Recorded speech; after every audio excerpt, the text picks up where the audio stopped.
اللہ نے حضرت ابوبکر اور میرے نبی میں بڑی مماثلت رکھی تھی، یگانگت کیا کہوں اس کو، یگانگت، مماثلت۔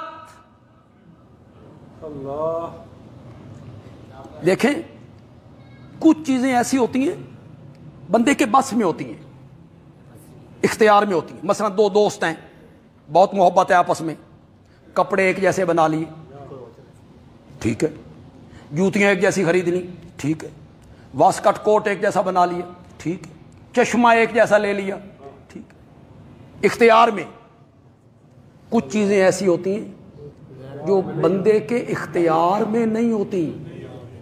خدا کی قسم ان چیزوں میں بھی ابو بکر اور میرے نبی میں مماثلت تھی جو بندے کے بس میں بھی نہیں ہے۔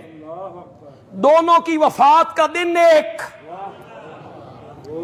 دونوں کی بیماری کی نوعیت ایک، دونوں کی وفات کا وقت ایک، دونوں نے جس عورت کی گود میں آخری دم دیا وہ عورت ایک،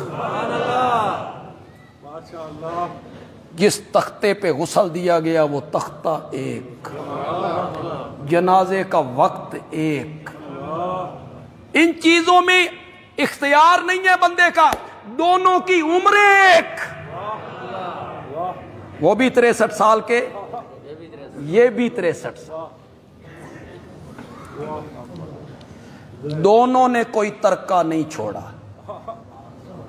میرے نبی نے بھی وراثت نہیں چھوڑی، ابو بکر نے بھی وراثت نہیں، وراثت میں کچھ نہیں ہے۔